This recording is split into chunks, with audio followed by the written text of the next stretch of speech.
आवाज वही, रफ्तार नहीं। नमस्कार, प्रभात खबर में आपका स्वागत है। मैं हूं मिथिलेश झा और मेरे साथ हैं आम आदमी पार्टी झारखंड के सचिव आबिद अली जी। आज उनसे हम लोग पंजाब चुनाव के बाद क्या क्या बदली है आम आदमी पार्टी में और उनकी भविष्य की योजनाएं क्या क्या हैं, उसके बारे में हम लोग चर्चा करेंगे। नमस्कार आबिद अली जी, स्वागत है आपका प्रभात खबर में। आप लोगों ने नमस्कार तो मिथिलेश जी। कमाल कर दिया, आप लोगों ने दिल्ली के बाद पंजाब, पूरे पंजाब में सिर्फ आप और आप। कैसे किया आप लोगों ने ये? देखिए, बोला तो जाए कि बहुत जल्दी ही पंजाब में हम लोगों की पूरी एक क्लीन स्वीप के साथ सरकार आई है। पिछली बार भी आप देखिएगा कि हम लोगों की एक्सपेक्टेशन थी कि हमारी सरकार वहां पे आती, लेकिन वो कांग्रेस वहां पे बाजी मार ली थी पिछली बार। लेकिन इस बार जितने भी हमारे 19 एमएलए और एक सांसद वहां से आते हैं, इन लोगों ने जो वेलफेयर किया, जनता का डायरेक्ट संवाद जनता के साथ रखा, और जो केजरीवाल मॉडल ऑफ गवर्नेंस है वो वहां पे पूरी तरह से सक्सेसफुल रहा। वहां लोगों ने देखा, और जो एग्जिस्टिंग गवर्नमेंट है, जो पिछले कई सालों से ये जो म्यूजिकल चेयर का सिस्टम आ रहा था, कभी अकाली और कभी कांग्रेस, फिर कांग्रेस से अकाली, इस म्यूजिकल चेयर के सत्ता से लोग परेशान हो चुके थे, उब चुके थे, और उन्होंने फिर ईमानदार राजनीति और काम की राजनीति को तरजीह दी वहां के जनता ने, और हमें ये एक तरफा मत वहां पे मिला। अच्छा, आप कह रहे हैं केजरीवाल मॉडल ऑफ गवर्नेंस की जीत है ये, लेकिन अलग अलग राज्य, भारत में अलग अलग राज्य में अलग अलग भौगोलिक परिस्थितियां हैं, वहां की चुनौतियां अलग अलग हैं। हर जगह केजरीवाल मॉडल ऑफ गवर्नेंस कैसे काम करेगा? पंजाब में आप दिल्ली के मॉडल को कैसे लागू कर पाएंगे? हाँ, ये आपकी बात सही है। देखिए, पंजाब की अलग चुनौतियां हैं, लेकिन जो बुनियादी चीजें हैं वो वही है। भाई, सबसे बड़ी प्रॉब्लम आज के दिन में क्या है? करप्शन। हम करप्शन फ्री गवर्नमेंट करते हैं, वहीं पे मोर देन 50% जो प्रॉब्लम है वो सॉल्व हो जाती है। बाकी वहां की जो चुनौतियां हैं, उस चुनौतियों को भी हमें बहुत अच्छे तरीके से हैंडल करते हुए ग्राउंड पे एक अच्छा परफॉर्मेंस देना पड़ेगा। लेकिन जहां तक अच्छी शिक्षा की बात करना है, जहां पे अच्छे स्वास्थ्य की बात करना है, जहां एम्प्लॉयबिलिटी की बात करना है, जहां पे महिलाओं को सुविधा देने की बात करना है, ये तो हर एक क्षेत्र पे लागू होता है।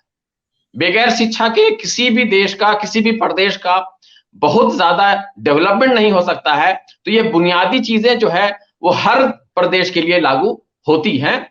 ये बात आपकी सही है कि वहां की जो स्पेशल रिक्वायरमेंट है उस पर भी हम लोगों को ध्यान देना पड़ेगा और उसको भी प्रॉपरली हैंडल करना पड़ेगा। अब तो आपकी सरकार बन गई है पंजाब में, और वहां सबसे बड़ा एक जो बुराई है वो है नशा। उसको कैसे खत्म करेंगे? उसके लिए कोई प्लान है क्या आपके पास? ये अगेन इसके पूरा जड़ करप्शन ही है मिथिलेश जी। करप्शन जो है ना, आधी बीमारी का जड़ है।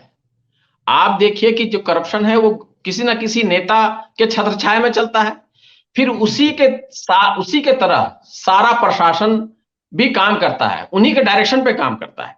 अब दिल्ली में देख लीजिए कि इतना भ्रष्टाचार दिल्ली में भी था, लेकिन जब यहां के वही अधिकारी हैं, वही टीचर्स हैं, वही मैनेजमेंट है, लेकिन जब उनको एक अच्छा रास्ता मिलता है, एक अच्छी लीडरशिप मिलती है, तो वही ग्राउंड में परफॉर्मेंस दे करके जाते हैं, एक क्लीन सिस्टम दे करके जाते हैं।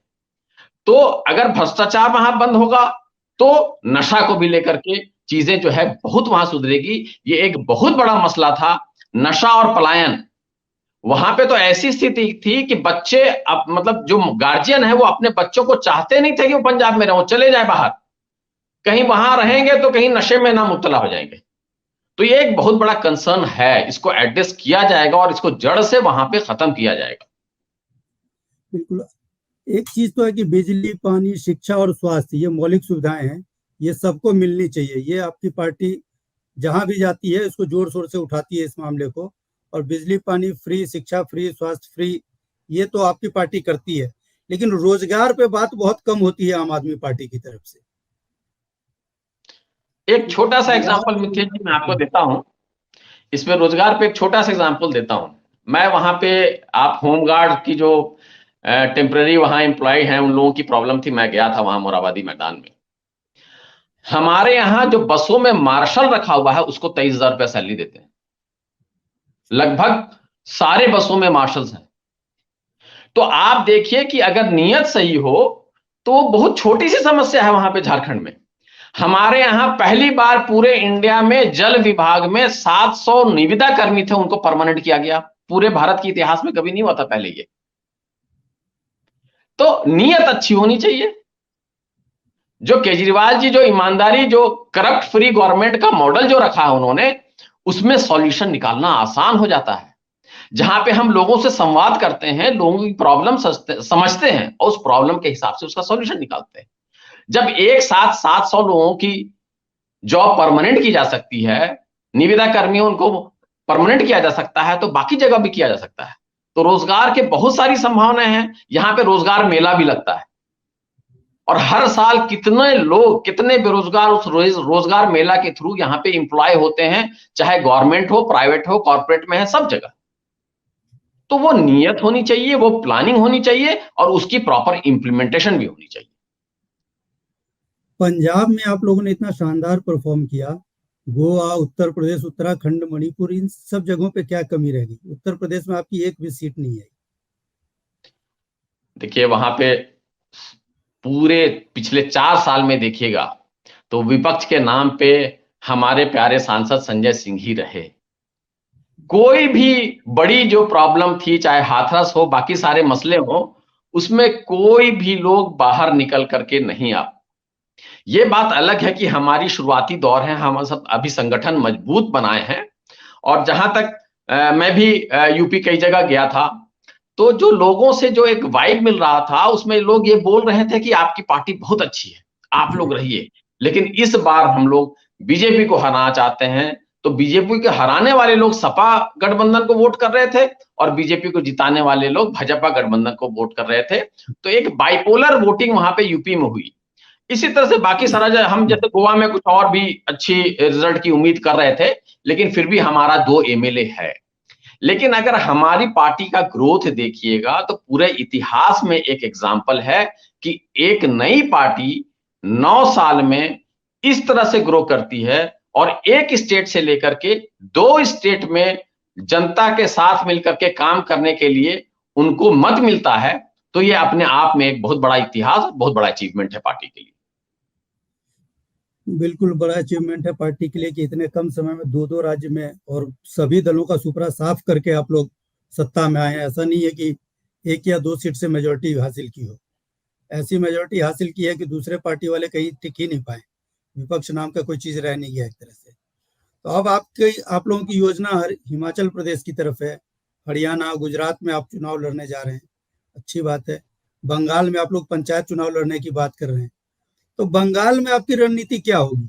क्योंकि बंगाल आप जो चीजें फ्री देने की बात करते हैं, बिजली, पानी, स्वास्थ्य, शिक्षा, बंगाल पहले से ये सब चीजें फ्री में दे रहा है। कुछ चीजें बिजली का बिल लगता है, लेकिन शिक्षा, स्वास्थ्य और वो चीजें जो है वो पानी फ्री मिल रही है उनको। तो वहां पे आपकी अलग रणनीति क्या होगी? देखिए पूरे देश के लिए, हर प्रदेश के लिए अलग अलग रणनीति तो थोड़ी थोड़ी रखनी पड़ती है। जैसे झारखंड के लिए भी हमें रणनीति अलग रखनी पड़ेगी। तो हमारा करप्ट फ्री गवर्नमेंट और काम की राजनीति को लेकर के हम सब जगह जा रहे हैं। लेकिन हम ये नहीं कहते हैं कि हम खुद राजनीति करने सब जगह आए। श्री अरविंद केजरीवाल जी बार बार बोलते हैं कि हम राजनीति करने नहीं, राजनीति बदलने आए हैं। अगर हमारे कामों को लेकर के, हमारे जो केजरीवाल मॉडल ऑफ गवर्नेंस है उसको लेकर के कोई दूसरी भी पार्टियां अगर हमारे अच्छे काम को अडॉप्ट करके अगर अपने जनता को सुविधा देती है, तो ये भी बहुत अच्छा संदेश है, ये भी बहुत अच्छी बात है। इससे भी हम काफी खुश हैं कि अगर इस तरह भी होता है बाकी दूसरे राज्यों में जहां हमारी सरकार नहीं है, लेकिन कुछ हमारे काम जो हैं जो बहुत जनता के फायदे के काम है, उसको लेकर के अगर वहां सरकार काम कर रही है तो ये बहुत अच्छी बात है। एक चीज बताएं कि कांग्रेस को हराने में माना जा रहा है कि आम आदमी पार्टी कांग्रेस को हराने के लिए है। कांग्रेस की सत्ता जहां है, बड़ी मजबूत पार्टी जहां रहे कांग्रेस, वहां हराने के लिए अगर कोई सक्षम है तो अभी आम आदमी पार्टी ही है। क्योंकि दिल्ली में शीला दीक्षित बड़ी मजबूत मुख्यमंत्री थी, उनको हराया अरविंद केजरीवाल के नेतृत्व में। पंजाब में कांग्रेस हालांकि इस बार बिखरी हुई थी, लेकिन फिर भी उनको हराने के लिए आम आदमी पार्टी को ही उठाना पड़ा बीड़ा। बीजेपी और अकाली दल उनको नहीं हरा पाई। तो क्या वजह है कि आप लोग कांग्रेस को बिल्कुल सॉफ्ट टारगेट मान के चल रहे हैं क्या? देखिए, हमारा किसी पार्टी को टारगेट करने का मकसद नहीं है। हमारा मकसद यही है कि एक डेवलपमेंट की राजनीति करें और जनता को फायदा पहुंचाएं। आप ये देख लीजिए कि 2014 के इलेक्शन में और अभी 2017 के इलेक्शन में दिल्ली में हमारा जो डायरेक्ट भिड़न था वो कांग्रेस से नहीं था। हमारा जो डायरेक्ट कंपटीशन था वो बीजेपी से था, क्योंकि कांग्रेस नहीं, पहले से सरकार तो कमजोर हो कांग्रेस चुकी की थी थी कि हम लोग पहले। कहीं हाशिए में चली गई है, बिल्कुल एक तरह से कहा जाए दिल्ली में। तो हमने वहां पे भी compete किया। जनता ने बेसिकली हमारी पार्टी से ज्यादा हमारे पार्टी के कामों को सराहा, और उसको देखते हुए उन्होंने देखा कि कोई भी पार्टी इनके कामों के बिल्कुल नजदीक भी नहीं है। जो एक वेलफेयर स्टेट का कंसेप्ट होता है, उस कंसेप्ट को हम लोगों ने जो स्टैब्लिश किया, इसका समर्थन जनता से हमें बहुत ज्यादा मिल रहा है। आपकी पार्टी के संस्थापक सदस्यों में रहे हैं कुमार विश्वास। उन्होंने आरोप लगाया कि खालिस्तान से फंडिंग होती है आम आदमी पार्टी की। कितना दम है इस आरोप में? इस आरोप का सबसे बड़ा उत्तर तो वहां की जनता ने अपने वोटों से दे दिया है। कोई इस आरोप को समर्थन के लिए पूरे कांग्रेस लग गई, पूरे बीजेपी लग गई। आप बताइए कौन सा आतंकवादी है जो शिक्षा पे काम करेगा? कौन सा आतंकवादी है जो यहाँ के जनता के मूलभूत सुविधाओं पे काम करेगा? कौन सा आतंकवादी है जहां पे कानून व्यवस्था पे काम करेगा, महिलाओं के लिए काम करेगा, मजदूरों के लिए काम करेगा, गरीबों के लिए काम करेगा? यह आतंकवाद है। ये तो सबसे बड़ा राष्ट्रभक्त है। तो आज जो सबसे बड़ा देशभक्त है, राष्ट्रभक्त है, उसके ऊपर अगर आतंकवाद का कोई आरोप लगाता है, तो उसको जवाब हमें नहीं देना है, उसका जवाब जनता देने के लिए खड़ी हो जाती है। ये तो सामने पंजाब के रिजल्ट से सबको नजर में आ गया है। जब उत्तर प्रदेश का चुनाव खत्म होते ही मोदी जी बोले कि 24 की का जो है वो दृश्य अभी से स्पष्ट होने लगा है, 24 का परिदृश्य अभी से साफ होने लगा है कि 22 का चुनाव, यानी यूपी में जब चुनाव होता है तो वो तय करता है कि अगले लोकसभा चुनाव की स्थिति क्या होगी, वो कह रहे हैं। तो अब आपको क्या लगता है, इसमें बीजेपी को एज मिल गया है या फिर बीजेपी पिछड़ेगी 24 में जाके? सर, बड़ी बातें मिथिलेश जी करना शायद किसी को शोभा नहीं देता है। हम लोग बोलते हैं कि हम लोग तो छोटे लोग हैं, हम लोग धन बल की राजनीति और इस तरह के अहंकार की राजनीति में यकीन नहीं करते हैं। कब क्या होगा देखिए, यहाँ सब कुछ जनता जनार्दन है, उन्हीं के हाथ में सरकार की कुंजी है, सत्ता की कुंजी है। वो कब किसको पसंद करेगी, कब किससे नाराज होगी। आज के दिन में भी देखिए कितनी तरह से यूपी में ही अगर आप देख लीजिएगा तो इनका वोटिंग परसेंटेज घटा है, इनकी सीट घटी है। तो कहीं ना कहीं ये डाउनफॉल वाले ट्रेंड में है, हर जगह है डाउनफॉल वाले ट्रेंड में। और ये डाउनफॉल कितना तेजी से होगा, कितना स्लो से होगा, ये तो आने वाला वक्त बताएगा। अच्छा, ये बताइए कि आम आदमी पार्टी के लिए विपक्ष का नेता कौन होगा? राहुल गांधी, ममता बनर्जी या अरविंद केजरीवाल खुद होंगे? देखिए, इस तरह का कोई डिस्कशन नहीं हुआ है, और इस बात को बताना शायद मेरे लिए उतना पॉसिबल नहीं है, क्योंकि ये ऊपर शीर्ष नेतृत्व तय करेगा कि क्या कर रहे हैं, और उन लोगों के ऊपर जो डिस्कशन होगा वो लोग तय करेंगे, उसी तरह से होगा। इस बात को बताने के लिए मेरी स्थिति नहीं है फिलहाल। नहीं, क्योंकि ममता बनर्जी ने जब 21 में पराजित किया बीजेपी को बंगाल विधानसभा चुनाव में, उसके बाद वो पूरे देश में घूमी और पूरे विपक्ष को एकजुट कर रही थी। उस समय अरविंद केजरीवाल से भी मिली, सोनिया गांधी से भी मिली, सबसे मुलाकात हुई, और ये एक तैयारी चल रही थी कि एक मजबूत विपक्ष तैयार किया जाए। शरद पवार भी उसमें शामिल हुए थे मीटिंग में। तो उस हिसाब से अगर बननी है, क्योंकि मोदी का मुकाबला कोई एक पार्टी तो नहीं कर सकती है, ये सारे लोग मान चुके हैं। तो 2024 में किस तरह की रणनीति बनेगी और कौन पार्टी का नेतृत्व करेगा, विपक्ष का नेतृत्व करेगा, इस पे कोई आप लोगों की अंदर खाने में चर्चा हो रही है क्या? देखिए, अरविंद जी तो बार बार बोलते हैं कि ममता जी बड़ी हैं, उन दीदी हैं। तो ये लोग मिलकर के तय करेंगे जो सही होगा यहाँ के लिए, जो सही ऑप्शन होंगे, जो सही लोग होंगे, और आपसी में जो मिलकर के तय होगा, उसके हिसाब से चीजों को ये लोग फ्लोर पे लेकर के आएंगे। अच्छा, एक चीज जानना चाहता हूं मैं कि राजनीति में पहले तो अरविंद केजरीवाल जी कहते थे कि हम राजनीति नहीं करेंगे, हम देश के राजा हैं, वोटर राजा होता है। हम देश पर राज करेंगे, हम नौकर नहीं बनेंगे, चुनाव नहीं लड़ेंगे और आराम से हम जनता के रूप में ही आपसे सारी सुविधाएं लेंगे। लेकिन राजनीति में आने के बाद एक प्रदेश में जो चुनाव लड़ रहे हैं, तो ऐसा लगता है कि अब उनके अंदर भी सत्ता की भूख बढ़ती जा रही है क्या, आम आदमी पार्टी में और उनके नेताओं में? देखिए, उनकी भूख तो है, लेकिन जनता को सुविधा देने की भूख है, वेलफेयर स्कीम चलाने की भूख है। जो मूलभूत सुविधा यहाँ के प्रदेश की जनता को चाहिए, वो सुविधा देने की भूख है, और प्रदेश की, देश की डेवलपमेंट की भूख है।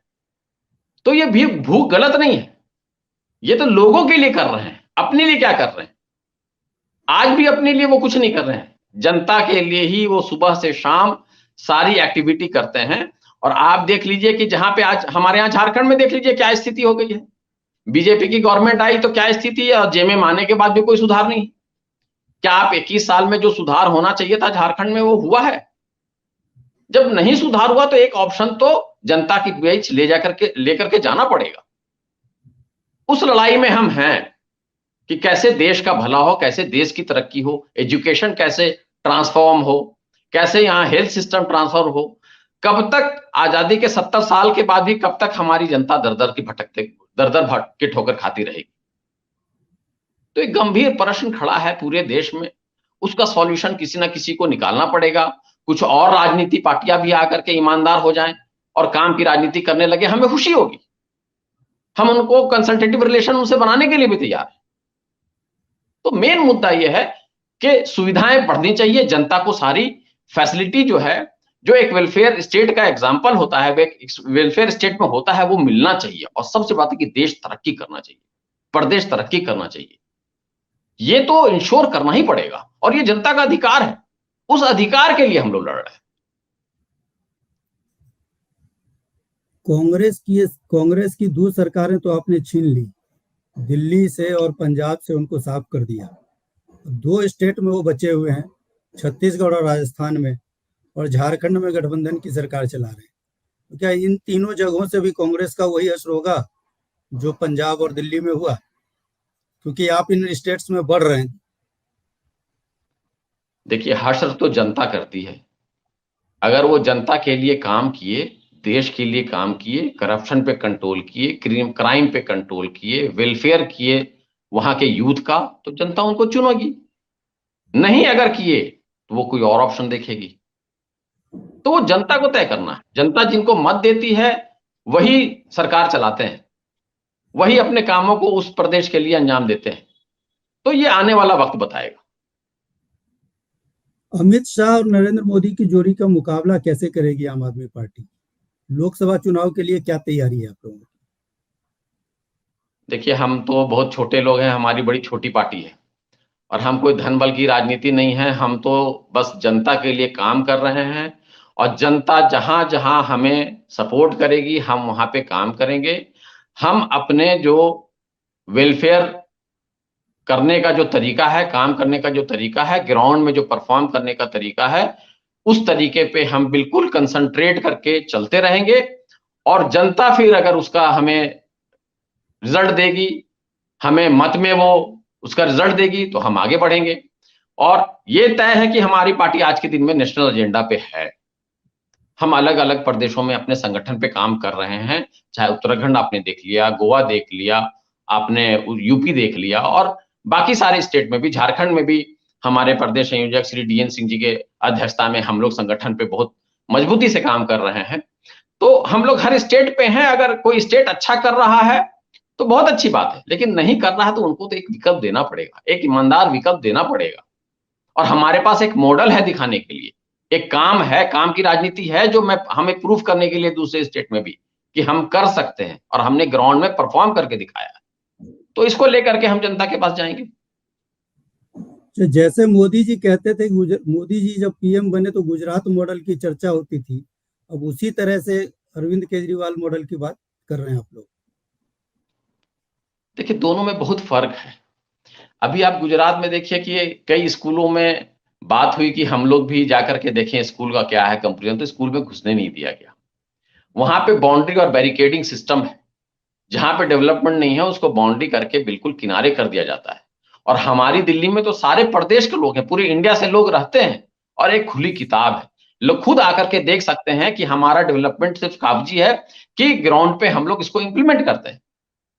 हम लोग तो इंप्लीमेंट करके प्रूफ हम लोगों ने किया है। और गुजरात मॉडल ऑफ डेवलपमेंट बिल्कुल फेल हो गया है, बिल्कुल फेल हो गया है।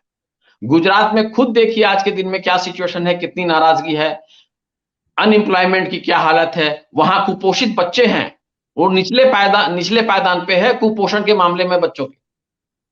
तो इन्हीं का डेटा जो है, इन्हीं की कथनी को रॉन्ग फील कर रहा है। ये हमारा डेटा नहीं है, ये सरकारी आंकड़े हैं जो बीजेपी के गवर्नमेंट के वेबसाइट में आपको मिल जाएगा। तो जब ये गुजरात मॉडल बोलते हैं और वहां के कई जगहों पे डेवलपमेंट इंडेक्स में कई जगह पे वो निचले पायदान पे, तो ये सिर्फ जुमलेबाजी से तो देश नहीं चलेगा ना, जुमलेबाजी से कब तक चलेगा। अब जनता देख रही है, समझ रही है, और जुमलेबाजी बहुत ज्यादा दिन तक नहीं टिकने वाला है। अब उस प्रदेश की थोड़ी बात कर लेते हैं जहां से आप आते हैं, झारखंड की। पिछली बार आप लोग चुनाव लड़े थे विधानसभा का, लेकिन मजबूती से शायद नहीं लड़ पाए। क्या वजह रही उस समय? देखिए, वो हमारा इंट्रोडक्शन था।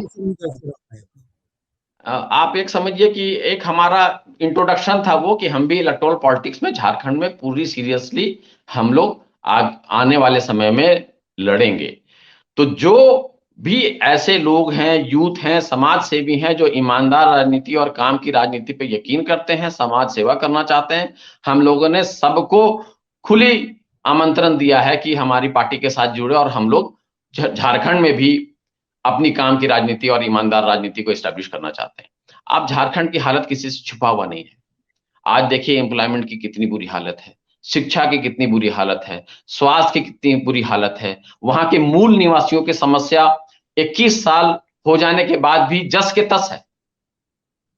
झारखंड झारखंडियों के लिए अलग बना था, लेकिन मूल निवासी भी वहां की बहुमत, उन्हीं लोगों के द्वारा बहुमत की चुनी हुई सरकार से त्रस्त हो गए और वहां की जनता, सरकार ने वहां की जनता का विश्वास खो दिया है, ये दिख रहा है साफ। तो अब एक हम लोगों की रिस्पॉन्सिबिलिटी बनती है कि हम लोग कितनी से मजबूती से अपने आप को वहां पे इस्टेब्लिश कर सकें।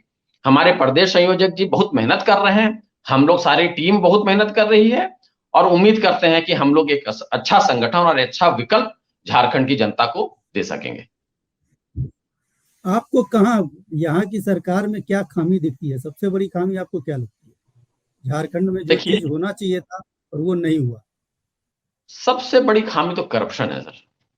आज के दिन भी ट्रांसफर पोस्टिंग चल रहा है धड़ल्ले से, कौन नहीं जान रहा है। आज देखिए जेपीएससी में भी किस तरह से रिजल्ट निकल रहा है, एक एक रूम से सारे बच्चे पास हो जाते हैं। तो इतनी सारी त्रुटियां हैं। उसके बाद मुख्यमंत्री के लोग, अगेन जैसे चन्नी जी यहां बालू रेत माफिया थे, वहां मुख्यमंत्री के लोग खनन माफिया हैं। यह भी बात किसी से छुपी नहीं है। तो भ्रष्टाचार तो सारी मुसीबत का जड़ है और झारखंड में भ्रष्टाचार बिल्कुल चरम पे है। और पिछले 18 साल से जो नेता वहां पे हैं, सबका अगर पर्सनल देखा जाए वेल्थ, तो आप देखिए कहां से कहां बढ़ गया, चाहे वो किसी पार्टी में। यही लोग घूम करके कांग्रेस में जाते हैं, जेएमएम में जाते हैं, बीजेपी में जाते हैं, और यही नेता हैं। सारे लोग मिल करके पिछले 21 साल से वहां पे सत्ता में रहे हैं। लेकिन झारखंड का डेवलपमेंट जो होना चाहिए था वो हुआ है। मूलभूत सुविधा, इंफ्रास्ट्रक्चर पे कोई काम नहीं हुआ। और झारखंड खनिज पदार्थ में सबसे अमीर प्रदेशों में से एक है, लेकिन झारखंडियों की हालत बहुत बुरी है। तो एम्प्लॉयमेंट में ये फेल हो गए। आप जेपीएससी का कोई भी एग्जाम, एसएससी का कोई भी एग्जाम सक्सेसफुल ढंग से ये लोग कंडक्ट नहीं कर पाए और ईमानदारी से लोगों को एक जो रोजगार देना चाहिए था वो रोजगार नहीं दे पाए। अब देखिए 5-5, 6-6 साल से जेपीएससी का मामला, एसएससी का मामला ऐसा है, कई लोग तो ऐसे हैं लड़कों का एज निकल गया। सारे लड़के हम लोगों से बात होती है, वहां पे धरना पे बैठे हुए हैं, भूख हड़ताल पे बैठे हुए हैं, लाठी चल रही है, कभी निविदा कर्मी बैठे रहते हैं, चाहे वो होमगार्ड हो चाहे सेविका हो। तो कोई ऐसा मसला नहीं है जो झारखंड में सॉल्व होता दिख रहा है। तो ये तो झारखंड की स्थिति इस टाइम में बहुत ही ज्यादा दयनीय है और खास करके युवाओं का भविष्य तो बिल्कुल अंधकार में दिखता है। मैं उनसे बात करता हूं, वो कभी बात करते करते रोने लगते हैं लड़के कि हम लोग क्या करें। पंचायत सचिव के जो लड़के उत्तीर्ण हुए हैं उन लोगों से बात करते हैं कि सर हम लोग क्या करें, हम लोगों को किसी तरह से नौकरी दिलवा दीजिए। हाई कोर्ट से लेकर के सुप्रीम कोर्ट ये लोग लड़ रहे हैं और कई तरह से प्रदर्शन कर लिए, किसी के कानों में जू तक नहीं रेंगता है। तो बहुत बड़ी बदलाव की जरूरत है झारखंड में, और ये बिल्कुल भी दिख नहीं रहा है कि इन सरकारों से हो पाएगा। तो अगला चुनाव जो होगा झारखंड में भी आप लड़ेंगे? हर चुनाव हम लोग लड़ेंगे, ये तय है। विधानसभा का चुनाव बिल्कुल लड़ेंगे। पंचायत चुनाव तो देखिए दलीय आधार पे नहीं है। पंचायत चुनाव दलीय आधार पे नहीं है। हम लोगों ने बल्कि इलेक्शन कमीशन को लिखा भी था कि इसको दलीय आधार पे किया जाए। और देखिए दलीय आधार पे बहुत सारे इलेक्शन पहले होते रहे और अभी दलीय आधार पे इन्होंने बंद कर दिया, तो ये तो अपनी रिस्पॉन्सिबिलिटी से भाग रहे हैं। भाई चुनाव जो होता है वो किसी भी सरकार का रिजल्ट होता है, कि उसके कामों का रिजल्ट होता है, उससे कामों का इनाम होता है। तो वो तो झारखंड सरकार जान रही है कि वो बिल्कुल भी सक्सेसफुल नहीं होगी, इसीलिए उन्होंने इस सरकार को दलीय आधार पे नहीं कराने का निर्णय लिया। तो ये सारी चीजें जो है वो बड़ा अजीब गरीब से झारखंड अजीब तरीके से चल रहा है, मनमानी तरीके से चल रहा है। तो बहुत दयनीय स्थिति है। अब हर बात पे तो इनका समझ में नहीं आता है कथनी और करनी। आप किस वादे के साथ आप सरकार पे आए थे, उन वादों का क्या हुआ, आपके मैनिफेस्टो का क्या हुआ, आपने मैनिफेस्टो कितना इंप्लीमेंट किया? ये इंट्रो इंस्पेक्शन कर सकेंगे ये? मुझे नहीं लगता है कि ये कुछ कर सकते। ये आपने आबिद अली जी, आपने पूरा समय दिया हम लोगों को, हमने हमारे सारे सवालों का आपने पूरा बेबाकी से जवाब दिया। उम्मीद करते हैं कि जिस तरह से आप लोग आगे बढ़ रहे हैं, देश को ईमानदार राजनीति आगे भी मिले, ईमानदार राजनेता आगे आए और देश के लोगों की जो आकांक्षाएं उम्मीदें हैं उसको पूरी करते रहे। आपने हमारे लिए समय निकाला, उसके लिए आपका बहुत बहुत धन्यवाद। धन्यवाद मिथिलेश जी, आपका भी बहुत बहुत धन्यवाद। प्रभातखबर.com, विश्वास वही, रफ्तार नहीं।